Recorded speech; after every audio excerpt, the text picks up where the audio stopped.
Yesus, terima kasih Tuhan buat malam hari ini. Kami tahu Engkau hadir di tengah-tengah kami saat ini Tuhan. Mari saat ini sebelum kami mendengarkan setiap sharing firman, setiap benih-benih kebenaran yang daripadamu Tuhan, kami mau tenangkan setiap jiwa kami di hadapan. Kami mau buka hati kami, kami mau buka pikiran kami Tuhan. Biar apapun yang Kau berikan, apapun yang Kau firmankan Tuhan dapat masuk, kami terima, kami tanam dan bertumbuh Tuhan dalam hidup kami. Berikan kami hati seorang murid, supaya kami dapat mendengarkan isi hati-Mu. Urapi Tuhan lidah bibir hamba-Mu, setiap yang akan menyampaikan firman-Mu di tempat ini Tuhan. Apapun yang keluar biar hanyalah yang berasal daripada-Mu saja. Bukan tentang kami Tuhan, tapi semuanya tentang Engkau melalui kehidupan kami. Terima kasih Tuhan, terima kasih Tuhan. Kami umat-Mu, kami anak-anak-Mu siap mendengarkan firman-Mu. Berkati dalam nama Tuhan Yesus. Semua yang percaya katakan, amin. Silakan duduk saudara. Shalom. Shalom Bapak Ibu semua. Hari ini kita akan belajar, hari ini kita akan berbicara tentang tema bulan ini yaitu Jehovah is my Lord. Ya. Tuhan, Jehovah adalah Tuhan kita. Ya. Tadi tanggal 1 saudara waktu pagi kita berdoa pagi, Bu Selvi mendapatkan firman yaitu 2 tahun yang lalu kita mendapatkan nama-nama Jehovah. Ya saya bacakan kembali ya saudara ya. Dan itu bukan nama yang biasa. Tema bulan ini adalah Jehovah is my Lord. Ketika kita membutuhkan, merindukan sesuatu, kita punya nama-nama Jehovah yang sudah Ia berikan, Ia wahyukan dalam kehidupan kita. Ada sesuatu nama, ada suatu karakter daripada Tuhan yang Tuhan berikan dalam kehidupan kita. Tangkap yang menjadi kerinduan kita. Kuncinya adalah tetap percaya apa yang sudah Tuhan berikan dalam hidup kita. Jangan gentar, jangan takut. Tuhan adalah kekuatan dan mazmur kita. Itu tanggal 1 saudara Bu Selvi mendapatkan dari Tuhan seperti itu. Saya punya waktu 2 hari saudara untuk berdoa. Dan ketika saya berdoa tidak banyak yang Tuhan ajarkan. Hari ini saya akan singkat saja tapi ada satu poin penting saudara. Ketika kita berkata Jehovah is my Lord. Apa yang membuat karakter Tuhan terjadi dalam kehidupan kita? Apa yang membuat nama-nama Tuhan? Kita tahu ada sangat banyak nama-nama Tuhan saudara. Ada mungkin 270 lebih nama-nama Tuhan, nama-nama Jehovah. Setiap itu adalah karakter-karakter Tuhan. Dan apa yang membuat itu dapat terjadi dalam hidup kita? Kuncinya hanya satu saudara, ini yang saya dapatkan. Kuncinya adalah kita harus mengenali siapa Allah kita.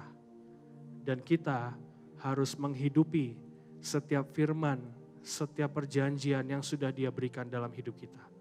Amin. Makanya saudara, Jehovah is my Lord ini bukan tema untuk umum.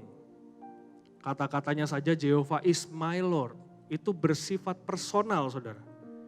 Jadi saudara jangan heran, jangan kaget kalau misalkan ada orang yang mengalami sepanjang bulan ini karakter-karakter Tuhan, nama-nama Tuhan dalam hidup saudara. Tapi ada juga yang bisa tidak mengalami. Karena apa? Sifatnya personal. Kembali lagi ke kita saudara. Tuhan berkata dalam Matius 7:7-8, mintalah maka akan diberikan kepadamu. Carilah maka kamu akan mendapat, ketoklah maka pintu akan dibukakan bagimu. Karena setiap orang yang meminta menerima, dan setiap orang yang mencari mendapat, dan setiap orang yang mengetuk baginya pintu dibukakan. Tergantung dari keinginan kita saudara. Apakah kita mau mencari, apakah kita mau mengetuk, apakah kita mau meminta. Tapi kalau kita tidak benar-benar mencari Tuhan, ya firman-Nya, karakter-karakternya, nama-namanya tidak akan terjadi dalam hidup kita. Ada sangat banyak saudara, ada Jehovah Jireh, ada Master of Breakthrough, ada Allah El Shaddai dan lain sebagainya. Itu nama-nama Tuhan yang powerful, sangat-sangat powerful. Tapi ketika kita tidak menginginkan itu, kita tidak menginginkan untuk mengenali siapa Allah dalam hidup kita. Kita tidak menginginkan untuk mencari Tuhan. Dan benar-benar menghidupi firman-Nya dalam hidup kita tidak akan menikmatinya saudara. Maka bulan ini ayo terus kejar pribadinya dalam hidup kita.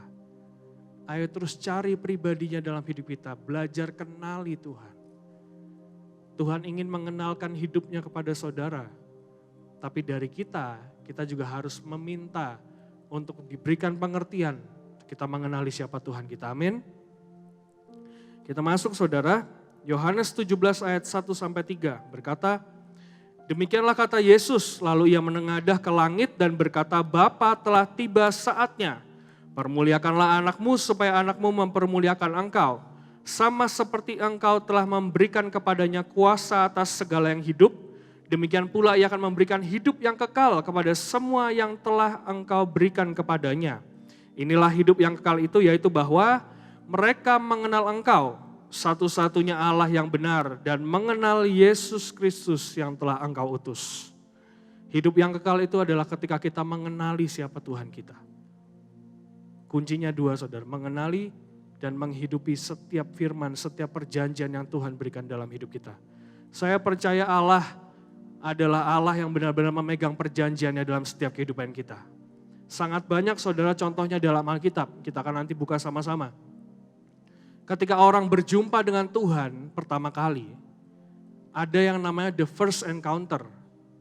Saya lupa apakah saya pernah bagikan di tempat ini atau belum, tapi itu benar-benar terjadi saudara.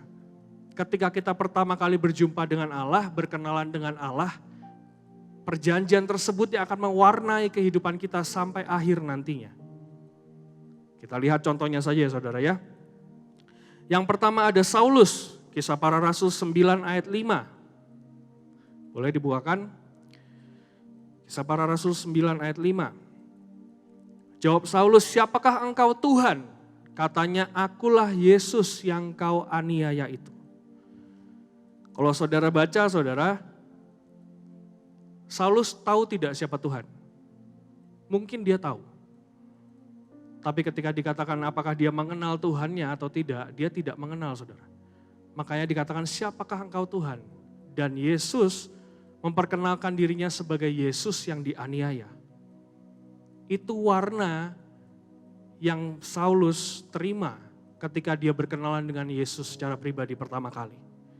Dan ayat yang ke-15 ke-16 berkata, tetapi firman Tuhan kepadanya, pergilah sebab orang ini adalah alat pilihan bagiku untuk memberitakan namaku kepada bangsa-bangsa lain, serta raja-raja dan orang-orang Israel. Aku sendiri akan menunjukkan kepadanya betapa banyak penderitaan yang harus ia tanggung oleh karena namaku. Dan kita mengerti saudara kehidupan Paulus seperti apa. Dia menjalani sangat banyak penderitaan, sangat banyak penganiayaan. Itu warna yang Tuhan berikan dalam hidupnya. Tapi penderitaan penganiayaan itu membawa kemuliaan Tuhan dinyatakan melalui hidup Paulus. Sangat banyak orang menerima Injil karena Paulus, betul?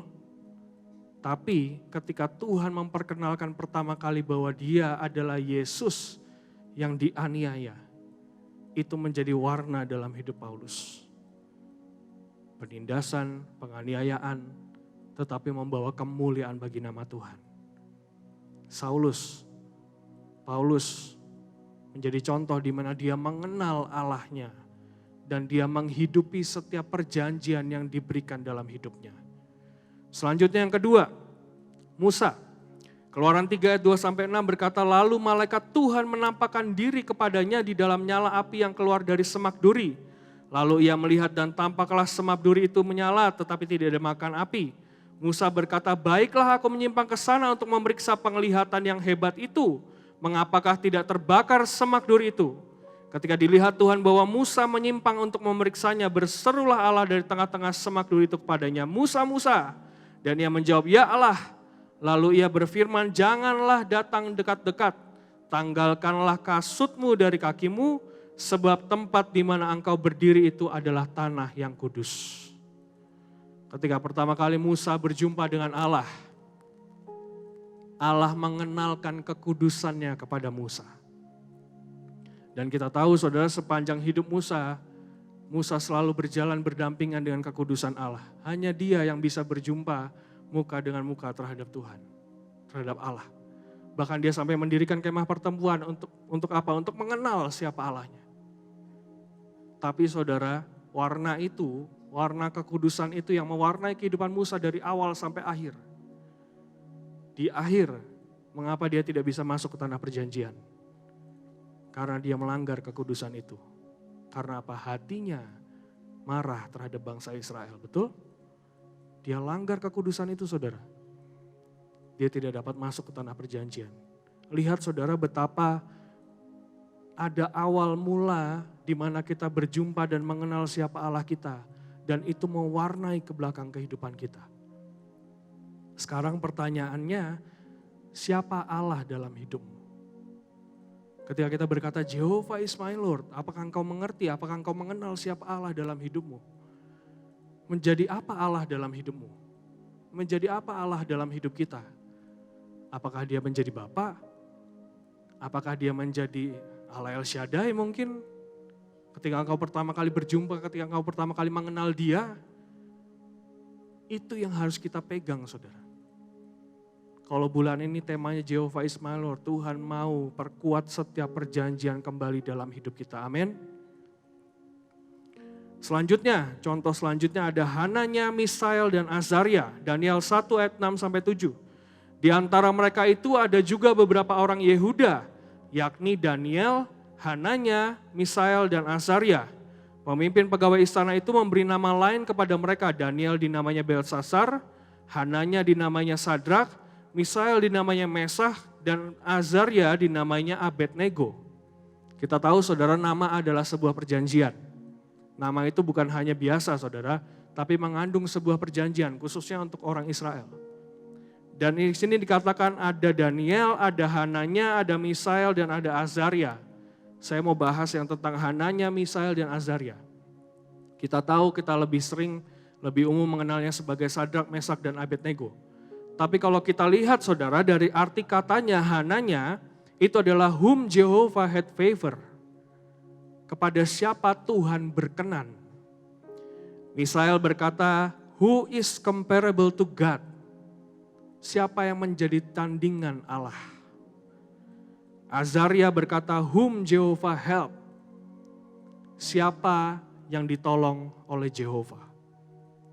Dan kita melihat dalam kehidupan mereka bertiga, dalam Daniel 3 dikatakan mereka masuk ke dalam perapian, saudara. Tapi dalam perjanjian ini, ketiga nama mereka semuanya aktif, saudara.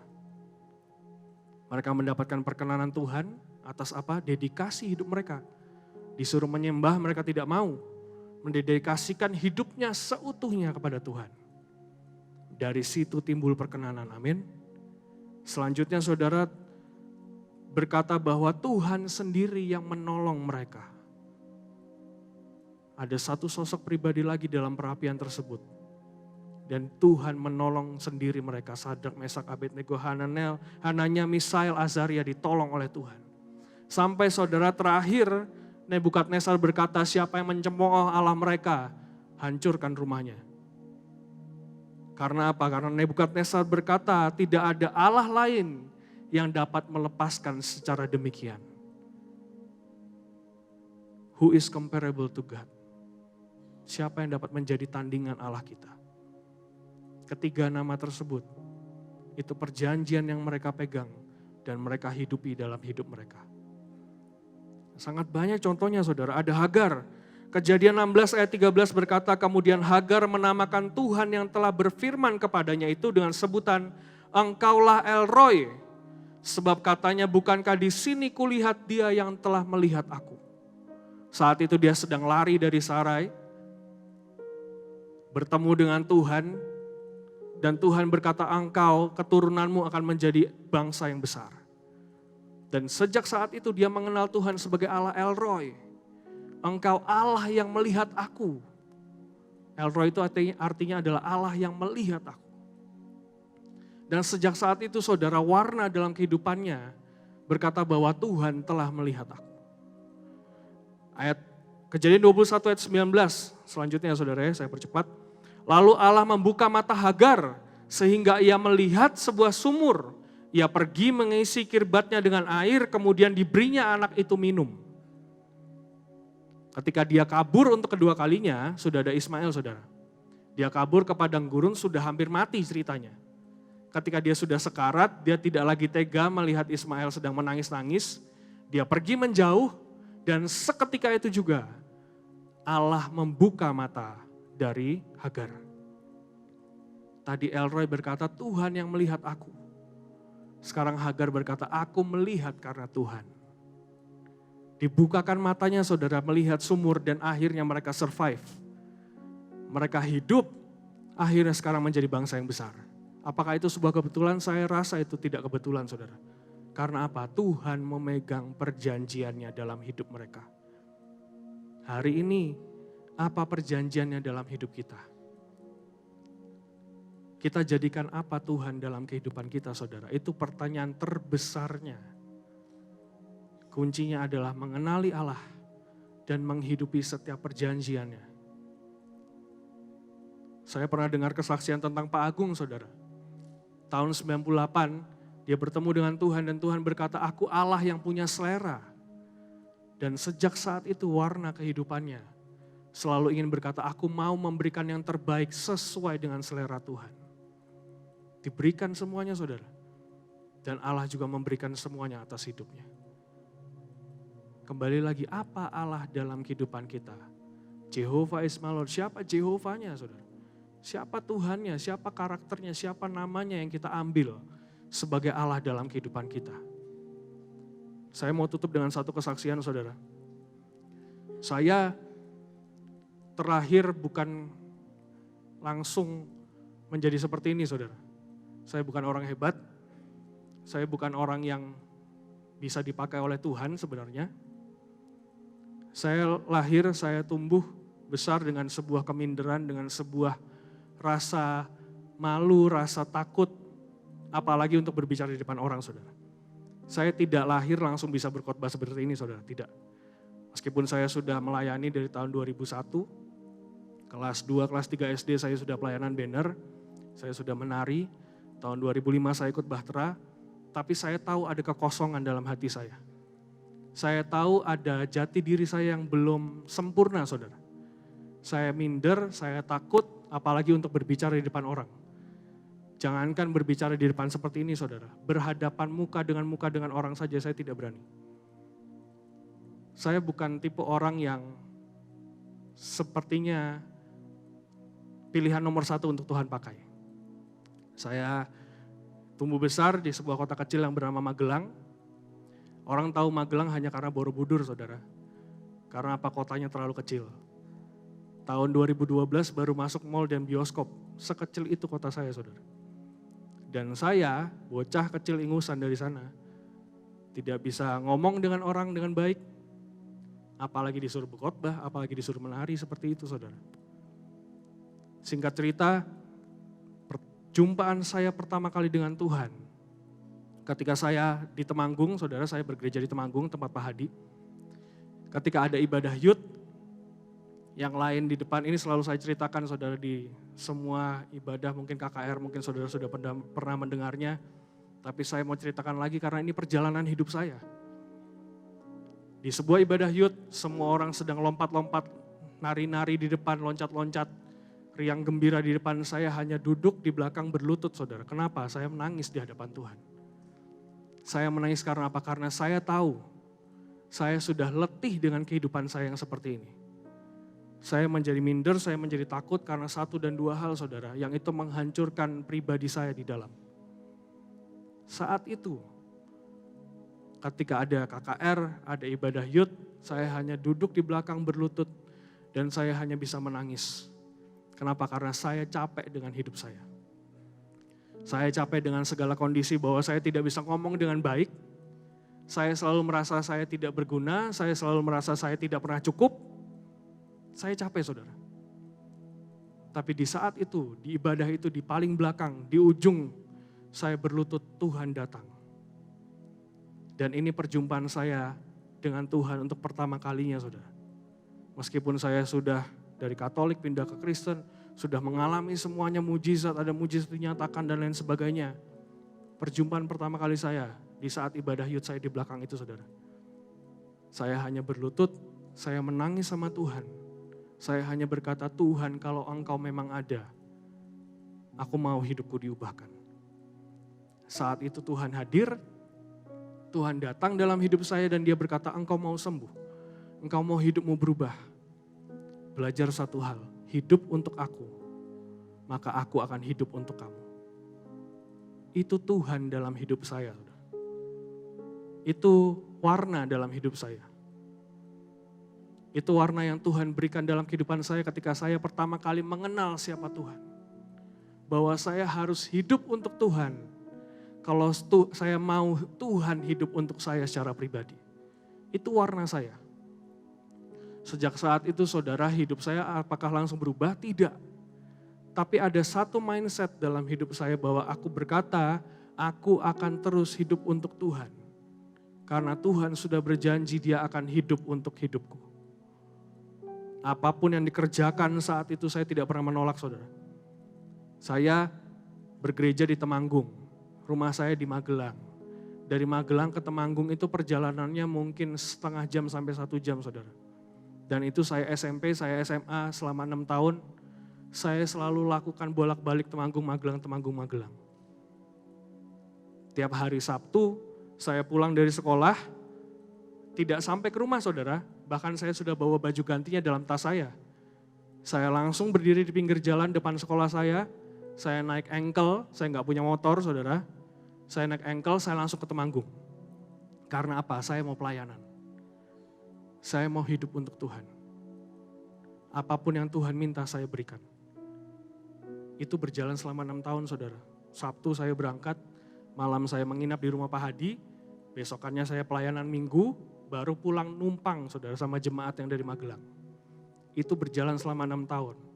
Setelah itu saya pindah ke Tangerang, saya pindah ke Jakarta, bukan Jakarta ya saudara ya, Tangerang ya, kota pinggiran Jakarta.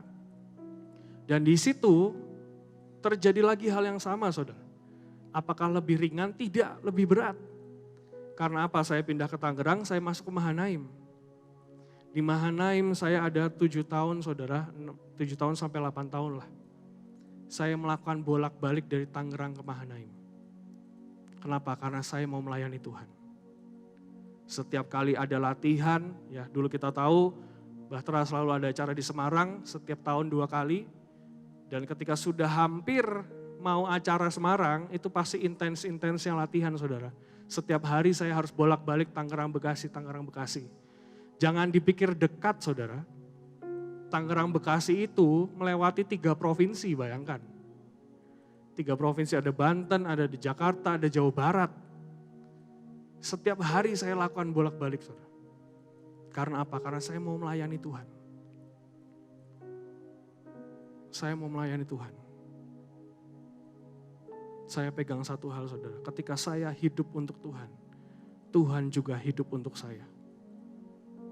Saya lakukan bolak-balik 3 provinsi saudara, setiap hari, setiap minggu saya lakukan.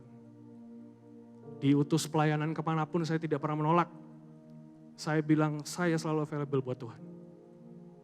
Itu saya lakukan saudara. Dari orang yang tidak bisa apa-apa, tidak masuk dalam hitungan sekalipun.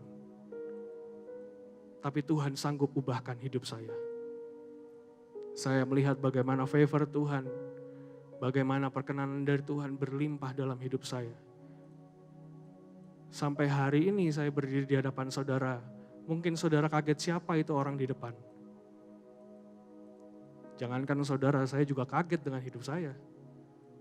Kalau saya bocah kecil, dari kota kecil saja, Tuhan bisa pakai sampai hari ini.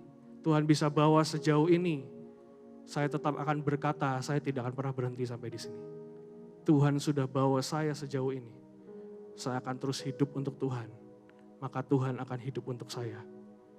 Kuncinya satu saudara, mengenali siapa Allah dalam hidupmu. Dan menghidupi setiap perjanjian yang sudah Dia berikan dalam hidup kita. Maka kita akan mengalami saudara semua yang bahkan tidak pernah kita bayangkan. Allah sanggup melakukan segala sesuatu. Amin. Jangan pernah menyerah saudara. Jangan pernah lihat kondisimu saat ini mungkin seperti apa. Dia Allah yang sanggup melakukan segala sesuatu. Ketika kita mengenali siapa Allah kita dan kita hidup dalam perjanjiannya. Amin. Terima kasih, Tuhan Yesus memberkati.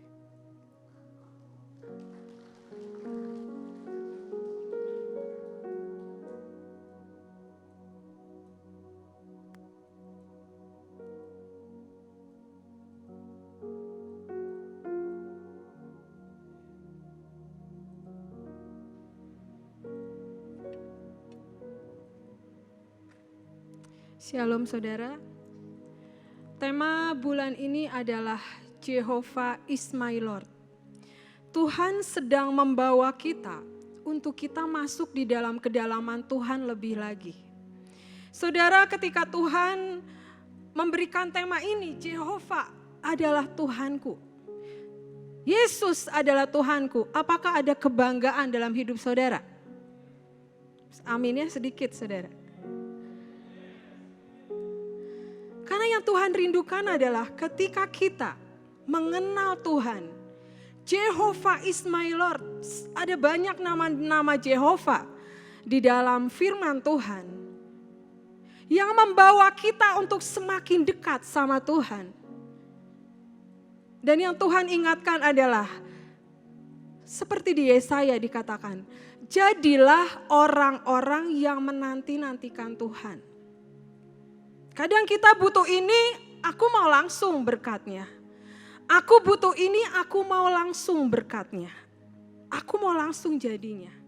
Tapi yang Tuhan inginkan adalah pembentukan karakter kita. Tuhan lebih rindu itu saudara. Saudara, Tuhan mengingatkan ada sebuah kesaksian di dalam kehidupan keluarga kami. Ini sudah terjadi sekitar 20 tahun yang lalu saudara, ketika awal-awal Pak Daniel pelayanan. Pada waktu itu awal-awal Pak Daniel pelayanan saudara, saya ikut, Lala masih usia 2 tahun saudara, ikut pelayanan. Sesudah selesai pelayanan saudara, waktu itu kami masih berkecukupan saudara, iya pas-pasan ya, pas perlu Tuhan berikan. Dan pada waktu itu saudara, ada sebuah kejadian yang tadi saya duduk di situ, Tuhan bilang nak bagikan. Ada sebuah kejadian saudara, ketika kami perjalanan pulang ke rumah sesudah ibadah, Pak Daniel bilang yuk kita makan malam dulu gitu. Saya masih ingat waktu itu makan soto ayam saudara. Dan ketika mobilnya parkir, kami makan. Saudara, apa yang terjadi? Itu mobil diparkir, saudara, di depannya itu ada mobil. Entah gimana, mobil kami itu nggak ada. Pak Danielnya sudah turun, mobilnya maju sendiri, saudara. Jadi mobilnya itu nabrak mobil yang di depannya. Dan orang pemiliknya mencari-cari siapa ini pemilik mobil ini, gitu. Dan waktu itu Pak Daniel bilang, ya ini mobil saya, kata dia. Waktu itu sesudah berbicara-bicara, ya sudah Pak, besok datang aja ke rumah saya untuk mengambil ganti uangnya, diganti dengan uang. Saudara, pada waktu itu saudara, uang yang dapat dari pelayanan itu Pak Daniel berikan untuk kehidupan kami keluarga di rumah untuk 1 minggu. Dan Pak Daniel bilang, uang yang dia minta untuk menggantikan mobil itu adalah sejumlah uang yang didapat pelayanan sudah dipotong per puluhan. Jadi hitungannya dia bilang, Pak Daniel bilang, udah kamu dengan iman aja 1 minggu ini. Karena waktu itu kami benar-benar pas gitu saudara. Dan saya berkata, ya oke, sepakat. Karena tema dari dulu adalah selalu never give up. Dan Pak Daniel itu sangat suka saudara lagu El Shaddai. Ya dari zaman dulu dia suka banget lagu El Shaddai. Ya, Allah Maha Kuasa. Dan pada waktu pagi saudara, Pak Daniel pergi pelayanan keluar kota. Waktu itu tiba-tiba pagi-pagi orang itu mengetuk pintu. Saya tahu ini pasti orang yang mobilnya ditabrak dan minta uang, sejumlah uang yang udah disiapkan. Ya. Hari demi hari saudara, saya makan siang, makan malam, makan sehari-hari, saya ikut mbak saya yang di rumah. Jadi dia masak apa saya ikut. Kecuali buat anak saya, Lala masih usia 2 tahun. Tapi waktu itu saudara, perlu uang untuk bayar uang sekolah. Waktu itu dia sudah sekolah. Terus saya berdoa sama Tuhan, Tuhan bagaimana caranya untuk mencukupi semua kebutuhan ini. Terus tiba-tiba Tuhan tuh mengingatkan, nak buka di laci. Kamu kan suka simpen uang, jadi saya tuh suka simpen uang saudara. Nanti misalnya 10.000, 5.000 gitu ya, saya simpen gitu. Dan saudara, yang sangat ajaib ya saudara, ketika saya buka kotak itu, dompet itu, misalnya butuh berapa ada gitu ya. Nanti butuh berapa ada, karena bukan di dompet, disimpan itu di laci gitu saudara. Saya cari-cari gitu ya. Dan Tuhan mengingatkan hari ini bahwa Tuhan tidak pernah meninggalkan setiap kita. Toh di dalam keadaan kita, sampai kita keadaan misalnya terpepet sekalipun, pasti ada jalan keluar. Asal hidup kita benar-benar ada di tangan Tuhan. Dan pada waktu itu saudara, kami sekeluarga selalu bilang gini, udah mengucap syukur aja. Mengucap syukur aja buat semua keadaan, mengucap syukur. Dan sampai saat ini saudara, saya belajar untuk terus mengucap syukur. Karena saudara, kunci mengucap syukur adalah apa? Bahwa hati kita, hidup kita ini benar-benar anugerah Tuhan.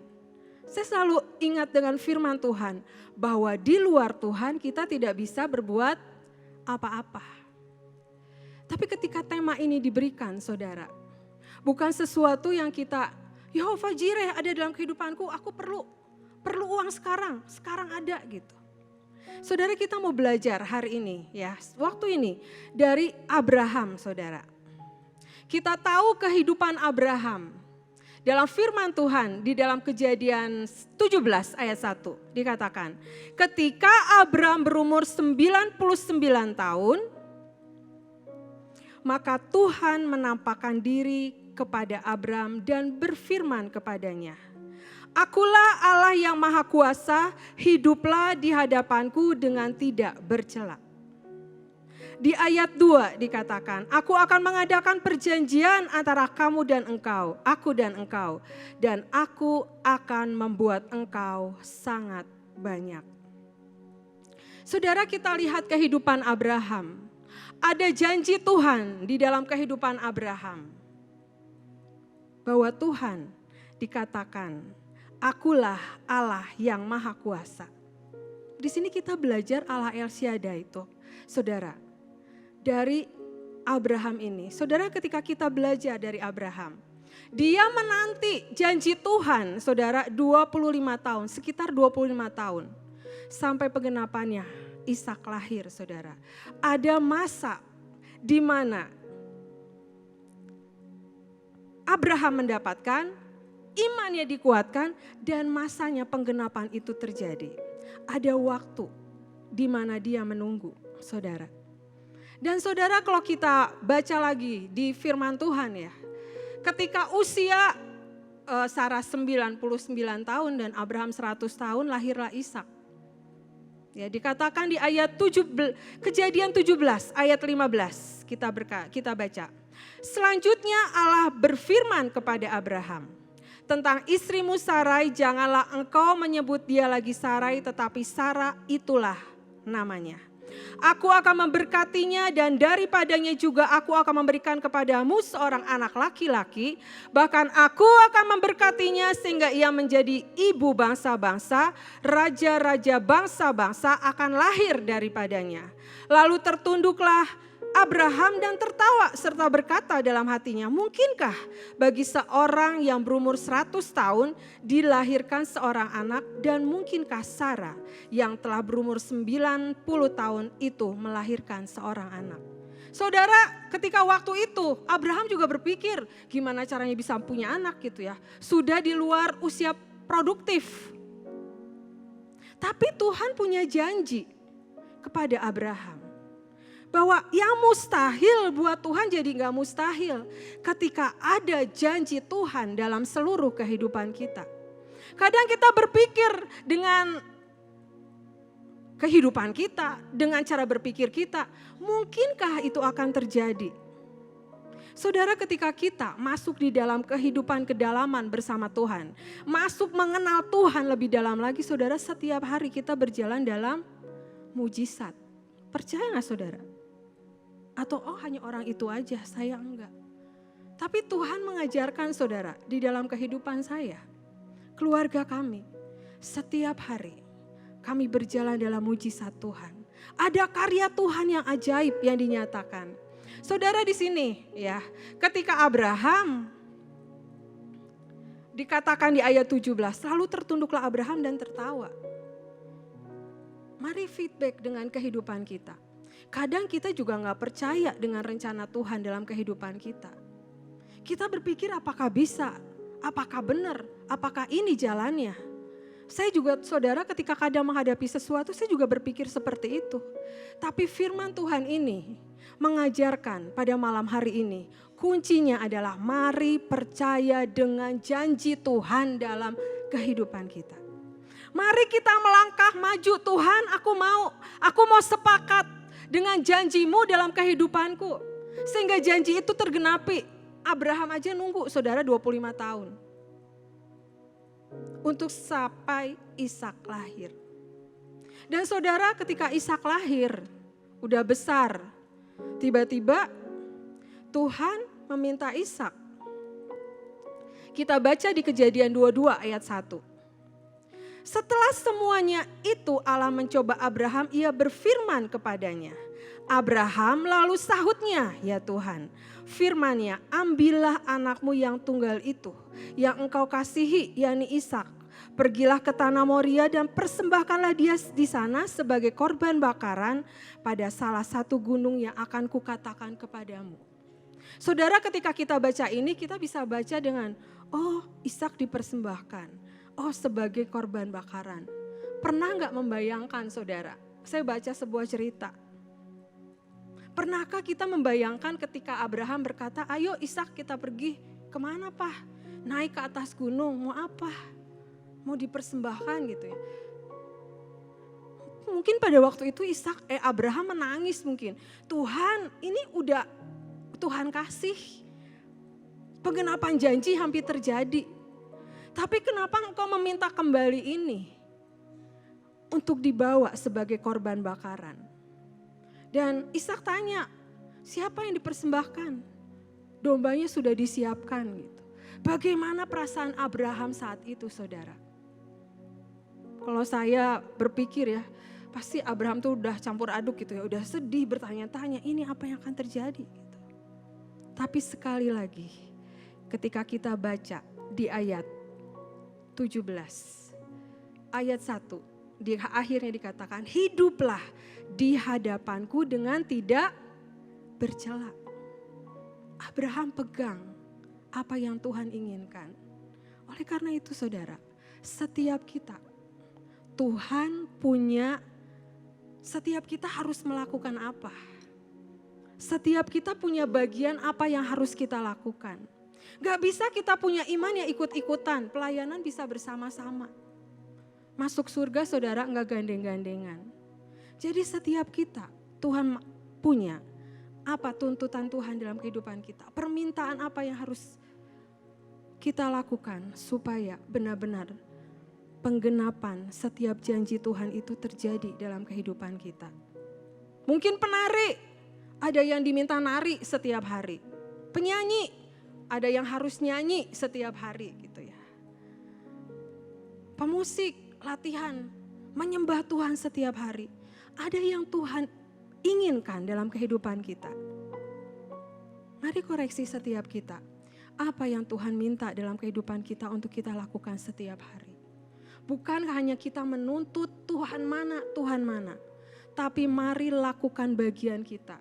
Dengan tidak banyak menuntut, dengan tidak banyak pertimbangan, dengan tidak banyak bertanya kenapa Tuhan. Harus melakukan ini kenapa Tuhan? Saudara, setiap hari saya menari buat Tuhan. Sampai di rumah jam 12 lebih pulang, saya menari. Dan saya selalu diingatkan dulu sama Pak Daniel, ayo belum nari, ayo nari dulu masuk ruang doa. Sekarang Tuhan mengajarkan dewasa, ayo ingat sendiri untuk menari. Tapi ini saudara, yang Tuhan rindukan, beranikah kita membayar harganya untuk setiap yang Tuhan rindukan terjadi dalam kehidupan kita? Atau kita mau saat ini, aku santai aja lah, aku mau biasa-biasa aja lah. Saudara, saat ini bukan saatnya kita menjadi orang yang biasa-biasa aja. Ketika kesempatan demi kesempatan yang Tuhan berikan, mari sambar kairos Tuhan. Mari sambar apa yang menjadi kerinduan Tuhan. Jangan menjadi orang yang ingin biasa-biasa aja. Saudara, masa-masa ke depan, kita harus lebih lagi menjadi orang yang benar-benar menjadi orang-orang yang kuat di dalam Tuhan. Menjadi orang-orang yang lebih mengenal siapa Tuhan kita. Tadi disebutkan, siapa yang menjadi Tuhanmu? Apa yang kita lakukan untuk Tuhan kita yang sudah membawa keselamatan buat kita. Kita sudah ditebus dengan harga yang sangat mahal.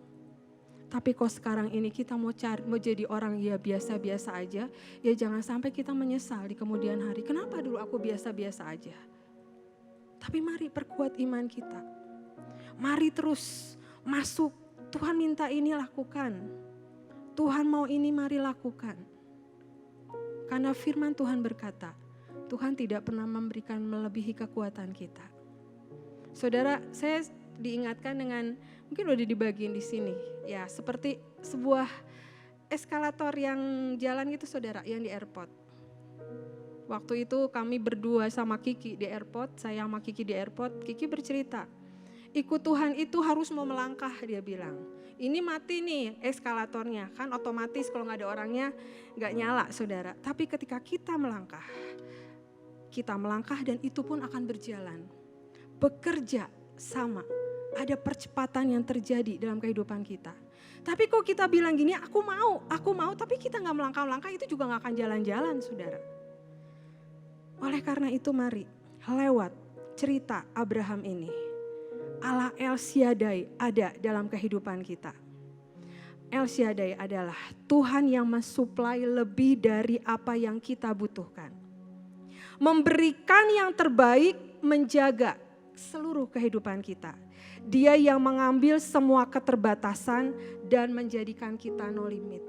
Kita terbatas saudara, tapi di dalam Tuhan kita menjadi orang-orang yang no limit. Karena ada Tuhan dalam kehidupan kita. Oleh karena itu saudara, mari semua bangkit. Iman kita dibangkitkan. Hidup kita dibangkitkan. Ketika kita menerima janji Tuhan. Iman kita dikuatkan. Masuk di dalam masa penggenapan. Jadilah orang-orang yang menanti-nantikan Tuhan. Di firman Tuhan dikatakan, jadilah orang-orang yang menantikan Tuhan karena akan mendapat kekuatan baru. Tuhan mau buang semua keletihan kita. Tuhan mau buang semua yang membuat kita gak bisa maju. Contoh ya saudara, kita memberikan kepada Tuhan hidup kita. Botol ini kosong diberikan, Tuhan aku berikan hidupku kepadamu. Tapi kita mau isi apa kehidupan kita di dalam Tuhan?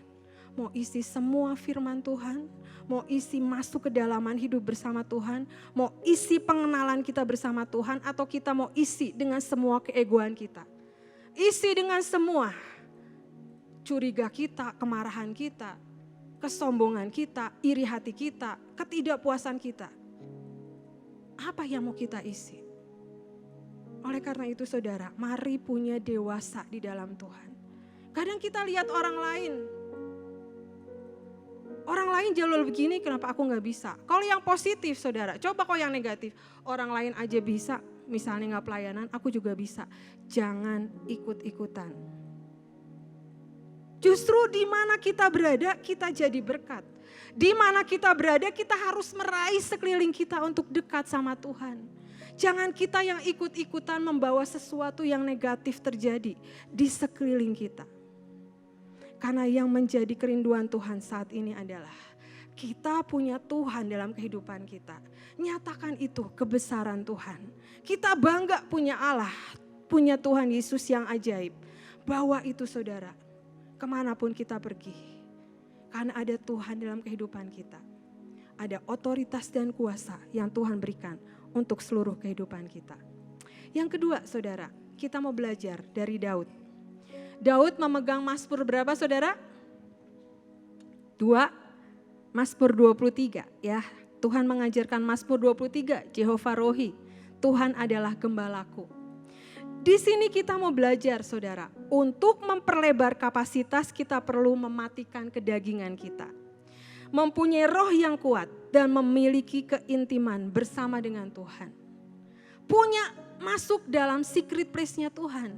Punya hubungan berdua sama Tuhan, punya waktu yang terbaik sama Tuhan.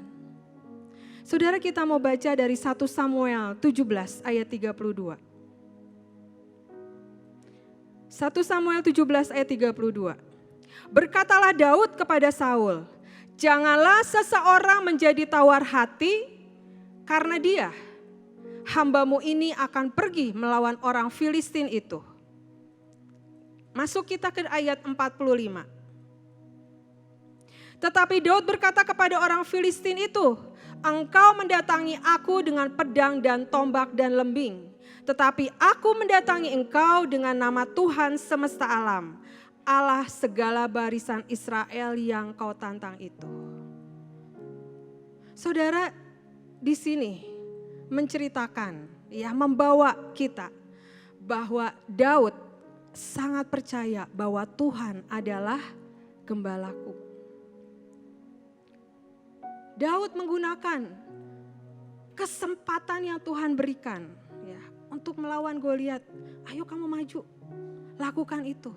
Karena Daud sangat percaya Tuhan adalah gembalaku, takkan kekurangan aku. Mari saudara, perbesar kapasitas dalam kehidupan kita. Untuk kita menjadi orang-orang yang benar-benar berkata bahwa Tuhan adalah gembalaku.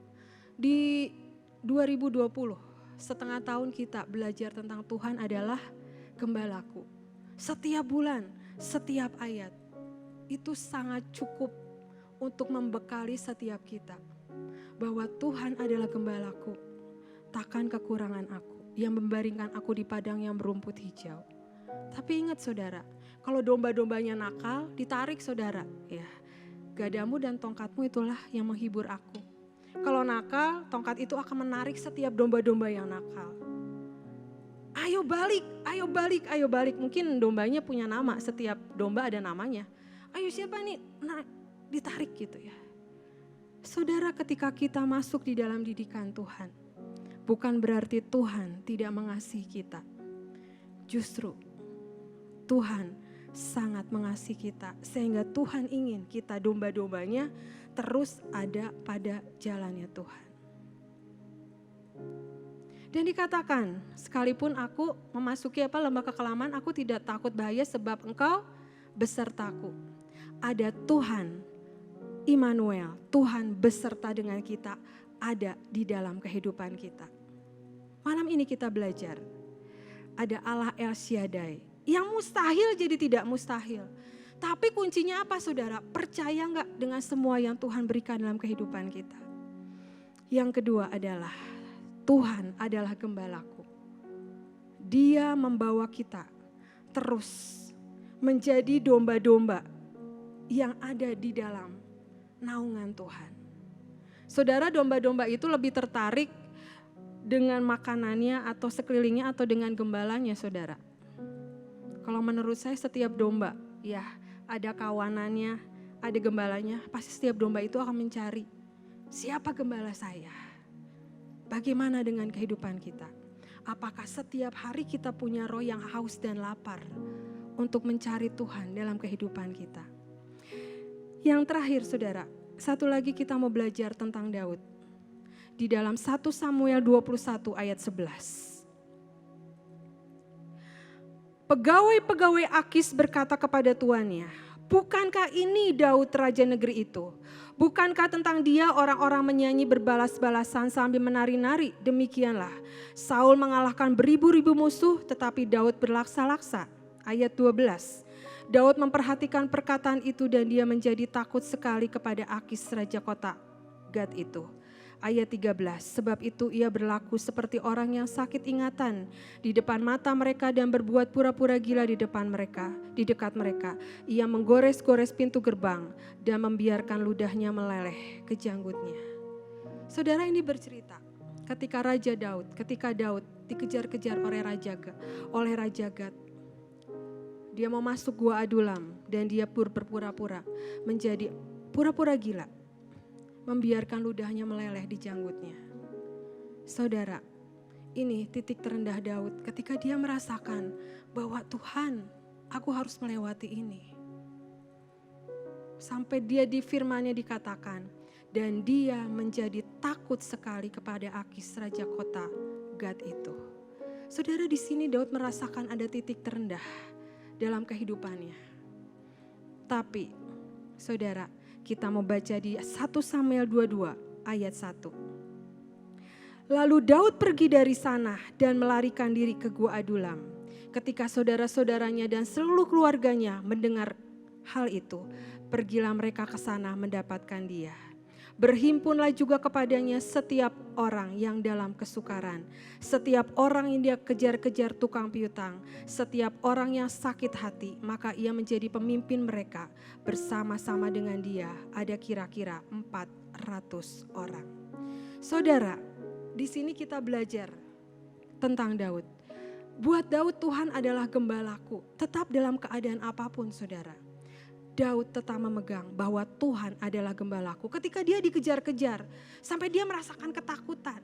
Tapi di Gua Adulam ini, saudara, ketika Daud ada di titik terendah, dia tetap menjadi berkat buat orang-orang yang ada di sekitarnya. Dikatakan, berhimpunlah juga kepadanya setiap orang yang dalam kesukaran. Saudara, ketika saat ini setiap kita punya nama-nama Jehovah dalam kehidupan kita, apapun yang terjadi dalam kehidupan kita, ketika kita masuk di dalam sebuah didikan Tuhan, ketika ada proses dalam kehidupan kita, saudara, tetaplah jadi berkat dimanapun kita berada. Dalam keadaan apapun, saudara, mari tetap jadi berkat, karena itulah yang menjadi kerinduan Tuhan. Dan di dalam Mazmur 34 ayat 4 dan 5, kita mau buka. Mazmur 34 ayat 4 dan 5. Muliakanlah Tuhan bersama-sama dengan aku. Marilah kita bersama-sama memasyurkan namanya. Aku telah mencari Tuhan lalu ia menjawab aku dan melepaskan aku dari segala kegentaranku. Ini sama dengan saudara. Mazmur 23 ayat yang ke-6 kalau gak salah. Sekalipun aku melewati lembah kelam, aku tidak takut bahaya. Sebab engkau besertaku. Saudara, biar firman Tuhan hari ini menjadi kekuatan buat setiap kita. Ada Tuhan dalam kehidupan kita. Saudara, ketika menyanyikan lagu Jehovah is your name, kita nyanyikan lagu How Great, mari. Ada semangat yang dibangkitkan dalam kehidupan kita. Kita punya Tuhan yang besar. Kita punya Tuhan yang ajaib. Tuhan beracara dalam seluruh kehidupan kita. Dan Tuhan mau pakai setiap kita untuk menjadi orang-orang yang lebih dari seorang pemenang. Tapi kuncinya kembali, saudara, mari tetap percaya penuh bahwa rencana Tuhan adalah rencana yang terbaik buat setiap kita. Amin.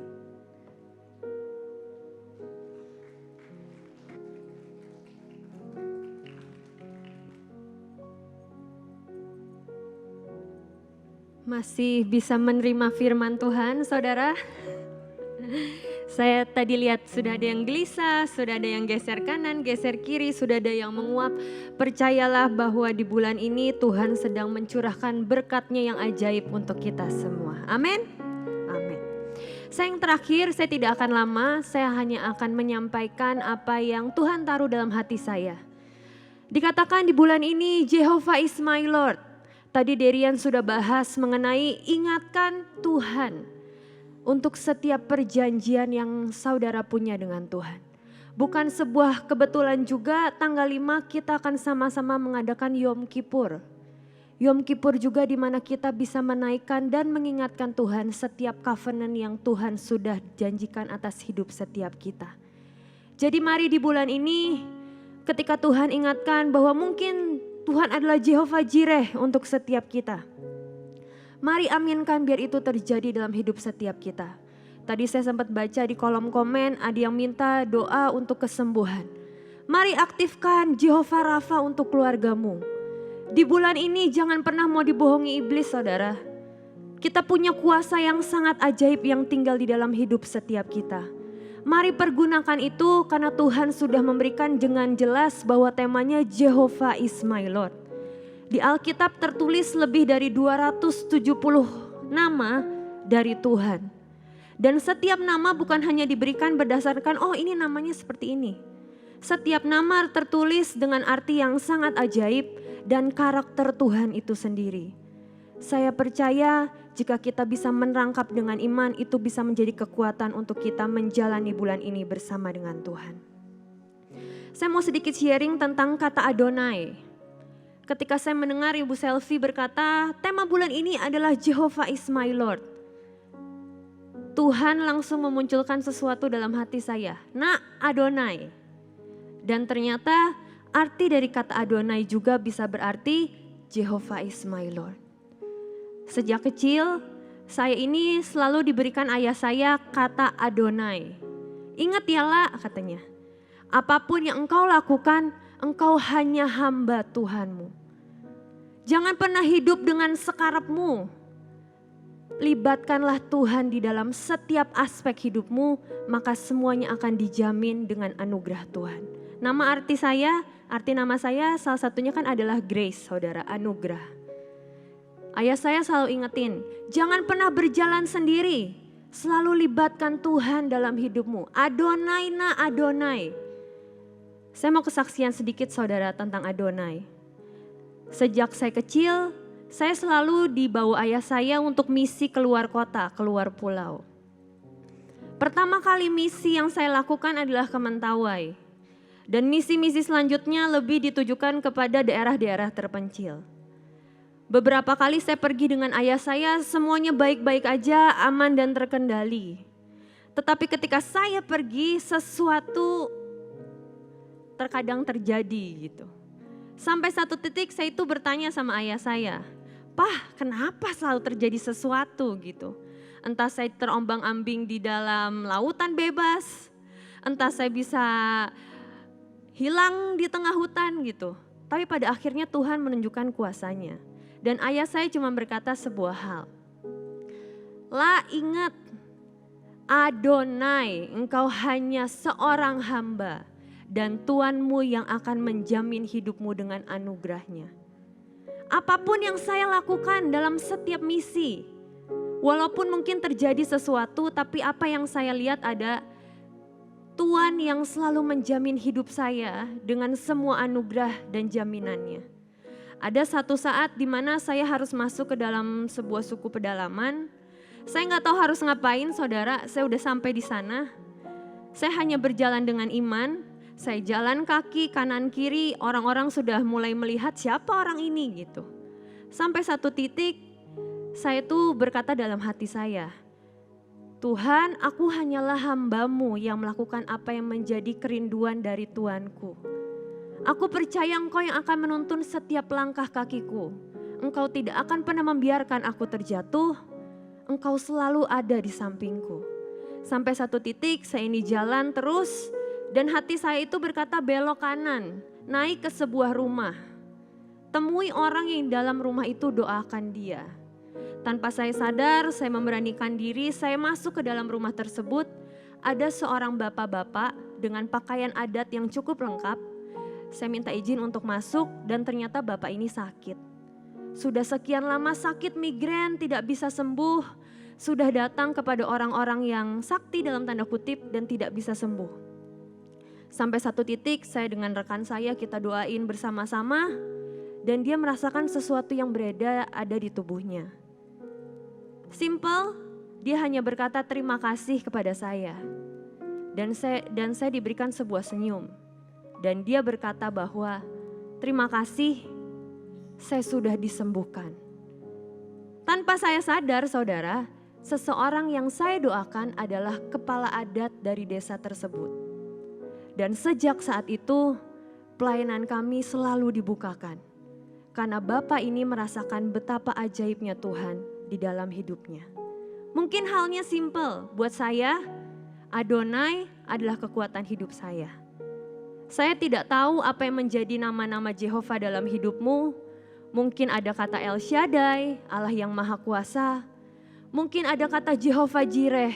Ketika kita berkata bahwa Tuhan akan selalu menyediakan, Dia tidak akan pernah membiarkan kita kekurangan. Mungkin ada Jehovah Nisi ketika Tuhan adalah panji kemenangan setiap hidup kita.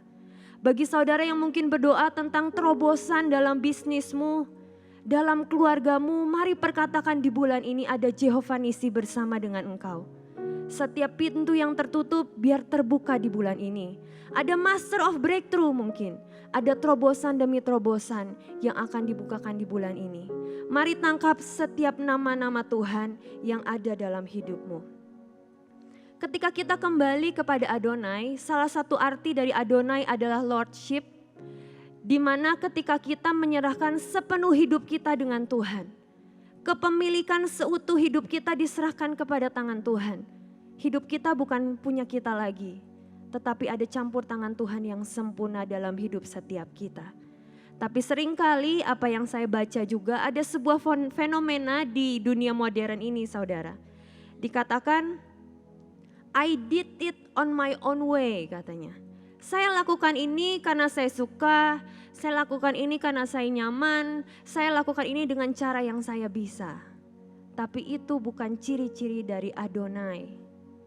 Adonai adalah ketika kita berkata sama Tuhan, jadilah kehendak-Mu atas hidupku, bukan kehendak-Ku yang terjadi.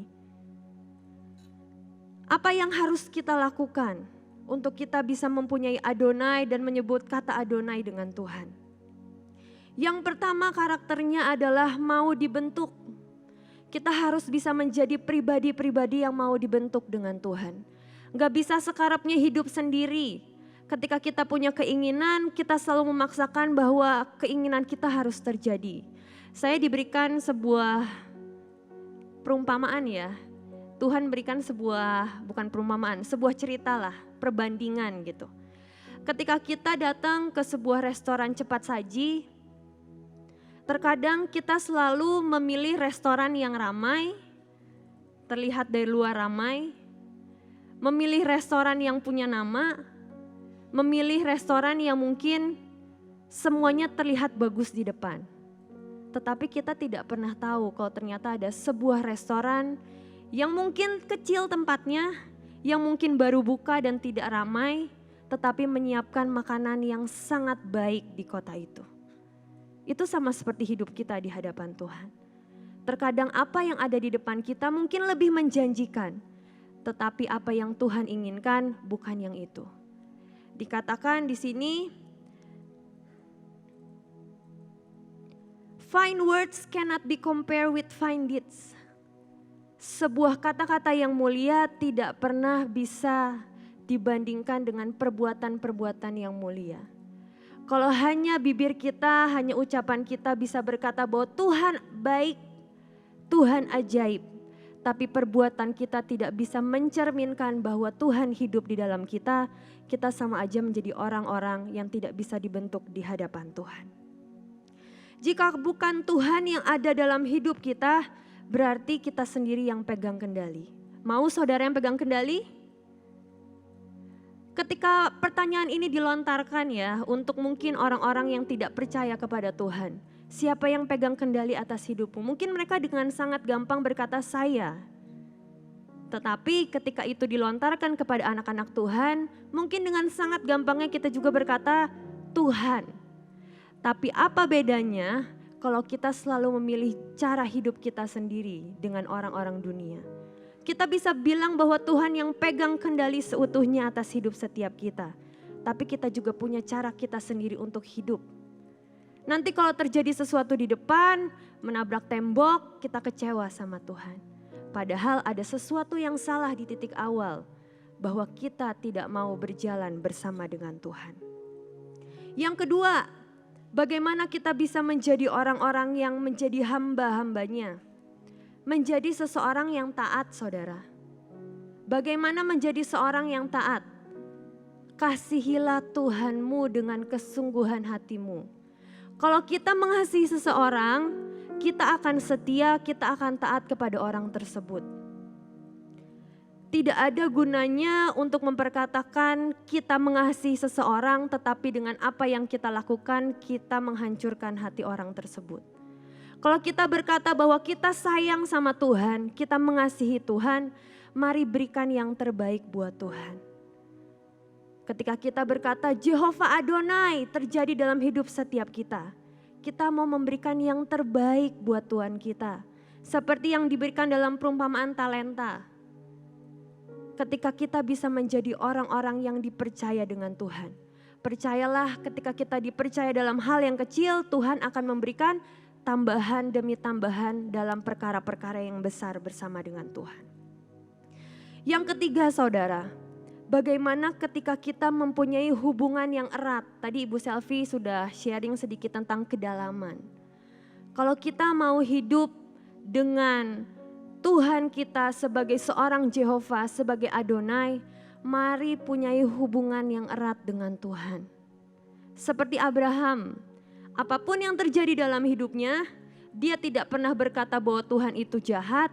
Dia selalu percaya kepada Tuannya, bahwa Tuhannya tidak akan pernah memberikan hal yang jahat dalam hidupnya. Karena ada pengenalan akan Tuhan. Salah satu yang terakhir arti dari lordship adalah mengenal dan dikenal Tuhan. Jangan sampai yang terjadi dalam hidup kita seperti yang tertulis dalam firman-Nya Matius 7 ayat 21 sampai 23.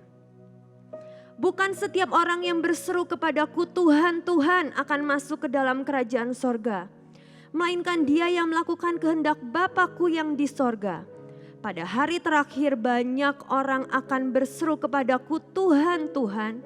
Bukankah kami bernubuat demi namamu dan mengusir setan demi namamu dan mengadakan banyak mujizat demi namamu juga. Pada waktu itulah aku akan berterus terang kepada mereka dan berkata, aku tidak pernah mengenal kamu. Enyahlah daripadaku kamu sekalian pembuat kejahatan. Ingat saudara, yang menurut kita baik belum tentu di pandangan Tuhan baik. Ataupun sebaliknya. Dikatakan di sini juga di Lukas 6 ayat yang ke-46. Mengapa kamu berseru kepadaku Tuhan, Tuhan, padahal kamu tidak melakukan apa yang aku katakan. Kuncinya apa? Kuncinya ada di ayat ke-21. Melainkan dia yang melakukan kehendak Bapa-Ku yang di sorga. Jadilah seorang hamba yang melakukan kehendak Bapa. Jangan menjadi seorang hamba yang mau melakukan sekarapnya sendiri. Yang menurut kita baik kita lakuin. Belum tentu Tuhan disenangkan. Yang terakhir saya mau tutup dengan kesaksian yang saya sangat baik dari Engkong Yusak ya. Saya dulu sering berkata ke ayah saya gitu. Pah, gimana ya caranya kalau kita mau memberikan yang terbaik? Tapi kita merasa kita nggak mampu gitu.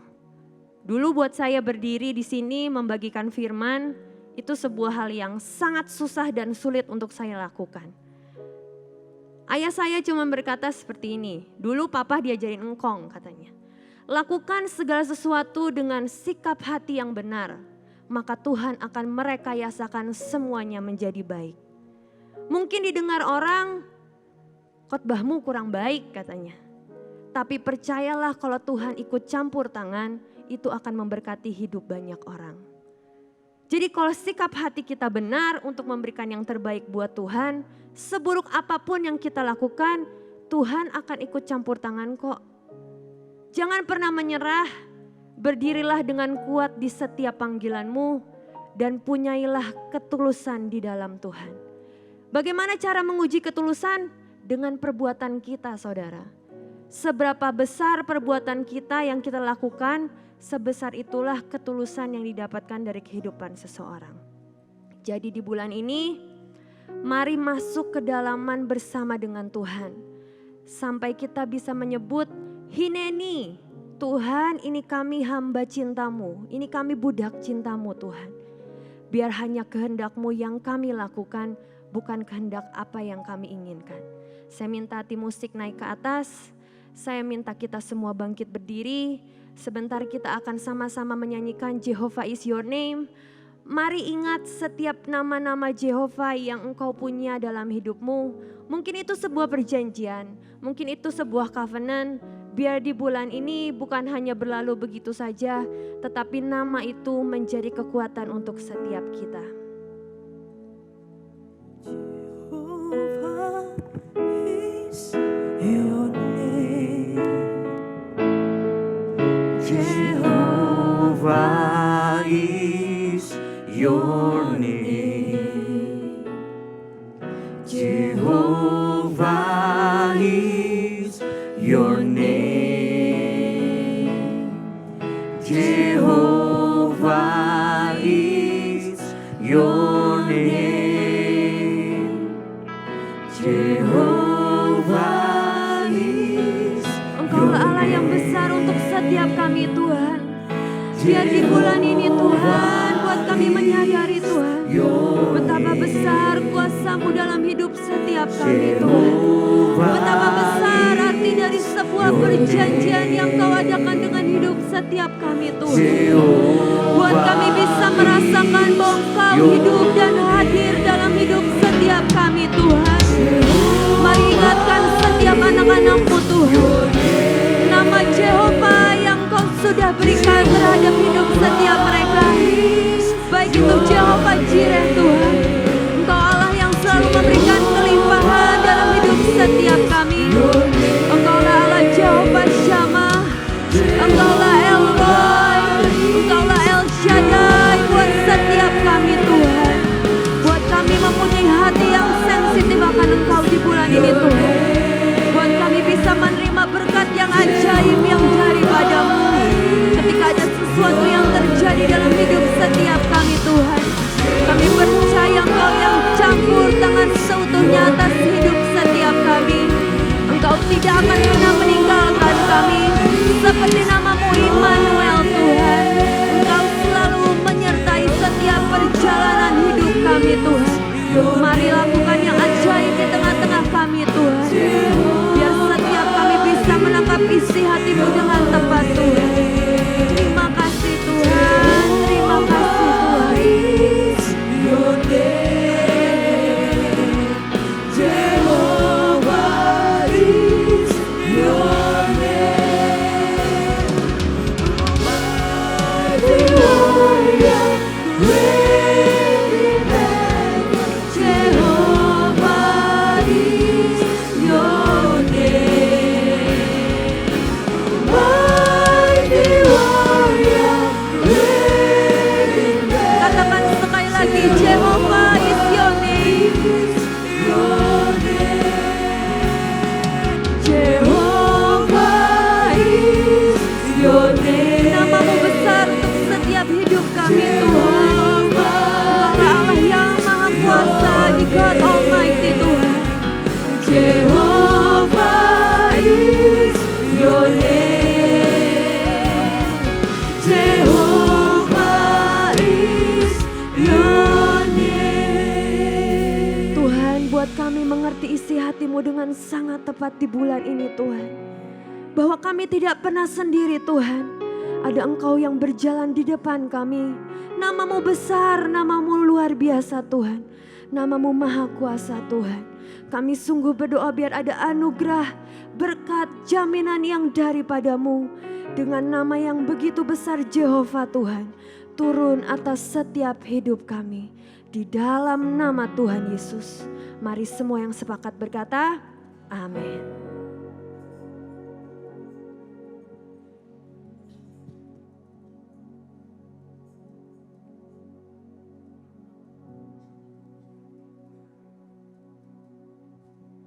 Baik saudara, sebentar kita akan bawa persembahan kita di hadapan Tuhan. Sebelum kita bawa persembahan, izinkan saya bawakan sebuah cerita aja saudara ya. Suatu ketika bayangkan ada seseorang datang sama saudara, dia berkata, Pak, Bu, Kak atau apapun lah ya. Orang ini datang sama saudara dan orang ini berkata, saya punya kue yang sangat-sangat enak. The best in town gitu ya. Terbaik, terenak, luar biasa lah pokoknya ya. Kemudian orang itu datang sama saudara dan orang itu beri, saudara makan dan saudara berkata, wah terima kasih enak sekali ya gitu. Saudara senang. Dan kemudian setelah saudara makan tiba-tiba orang ini berkata, nah Pak, Kak, Pak, Bu atau apapun lah ya. Dia berkata begini, saya kan tadi sudah beri kue itu ya. Nah karena saya sudah beri kue, mari saudara sekarang Bapak bantu saya untuk hal yang mau saya kerjakan. Saudara, nanti akan dipimpin oleh Pak Jo untuk kita bawa persembahan. Tapi sebelum kita bawa persembahan, izinkan saya mengatakan, apakah kita bawa dengan sebuah cinta ataukah kita bawa dengan sebuah kepentingan? Nah, itu penting saudara ya. Jadi mari siapkan Untuk kita boleh bawa persembahan kita. Pada waktu GH dibangun, saya masih ingat ada beberapa orang yang pernah berjumpa sama saya. Ibu-ibu yang tua yang sudah dari luar kota, saudara. Bukan orang Bandung. Dia datang ke saya, Pak Jo, doakan saya. Saya disuruh Tuhan mempersembahkan sebuah persembahan yang cukup besar dan dia tunjukkan sampai buku banknya. Dan dia hanya sisakan, saya masih ingat waktu itu sisanya cuma 300.000 dan dia mempersembahkan hanya 2.500.000 sekian, saudara. Sebuah persembahan yang gak terlalu besar dan tidak akan pernah bisa menutupi pembangunan gedung ini. Tapi hari itu saya diingatkan tentang persembahan itu bukan masalah jumlah yang besar. No. Saudara, ada banyak mungkin orang yang mempersembahkan di gedung ini miliaran. Tapi masih saya beritahu saudara, orang yang mempersembahkan korban yang besar itu bisa claim himself as the owner. Bisa bilang bahwa ini milik saya. Karena saya sumbang yang paling besar. Tapi di hadapan Tuhan, Tuhan melihat ada persembahan yang kecil, jumlahnya menurut ukuran manusia, tapi itu sebuah batu yang sangat penting di hadapan Tuhan, diletakkan buat tempat ini. Saudara, persembahan bukan perkara jumlah. Kontribusi kita adalah perkara ketika kita berani meletakkan hidup kita di persembahan yang kita berikan. Sekali lagi saudara, it's not about how much you can give, tapi how you give. Is it with your heart? Apakah dengan hatimu atau hanya dengan kesombonganmu? Perempuan yang hanya memberikan 2 peser di hadapan Tuhan, Tuhan katakan dia mempersembahkan persembahan yang terbesar. Padahal hari itu banyak orang kaya mempersembahkan dengan jumlah yang sangat amat lebih besar jumlah value-nya. Hari ini saudara tanya Tuhan, berapa yang kau harus persembahkan? Kalau kau disuruh Tuhan kau disuruh Tuhan memberikan semua yang kau punya, jangan tahan. Karena setiap persembahan yang keluar dari sebuah kesakitan dalam hatimu, dari hidupmu, kesakitan menimbulkan kesakitan di hidupmu, Tuhan tidak pernah lupa. Saya tidak sembarang bicara, saya berkali-kali mengalami ini saudara. Dan Tuhan minta ini. Tapi berkali-kali juga Tuhan membuktikan dia bukan Tuhan yang membiarkan dirinya berhutang sama kita. Dia bukan Tuhan yang diam saja ketika persembahanmu kau berikan.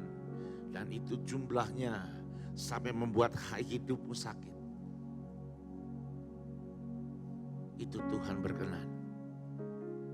Mungkin kau hanya berkata, aku bisa memberikan hanya 5.000 hari ini.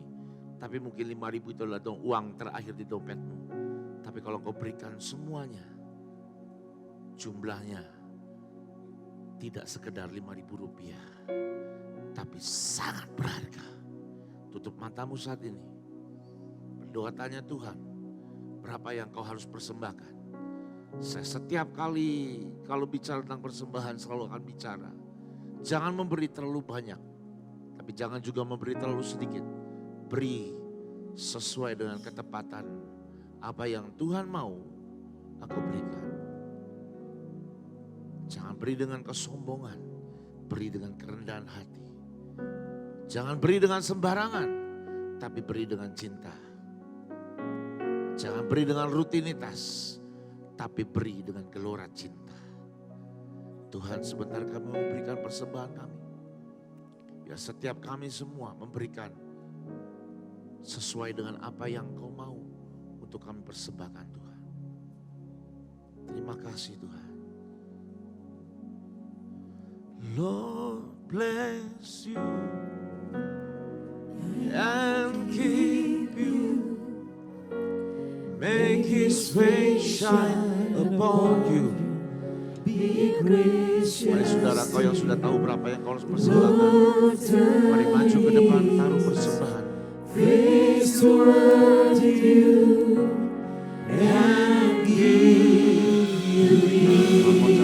Buat Anda yang streaming di rumah, ada nomor rekening di layar Anda. Mari berikan dengan ketepatan, berikan dengan hati dan cintamu kepada Tuhan. Make His face shine upon you. He raises you. Lord, turn His face toward you and give you peace. Lord, bless you.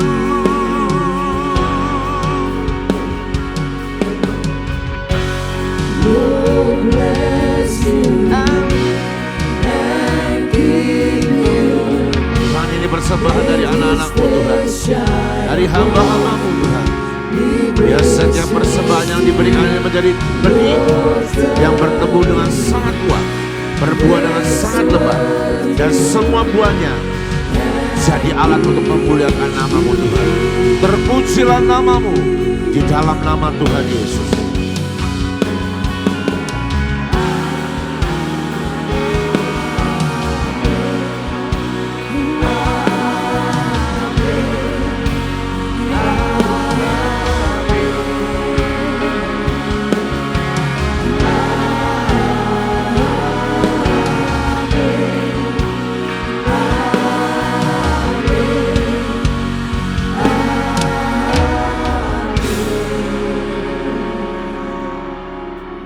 Terima kasih Tuhan, Kau yang sempurnakan semuanya. Yang percaya sama-sama kita katakan, amin.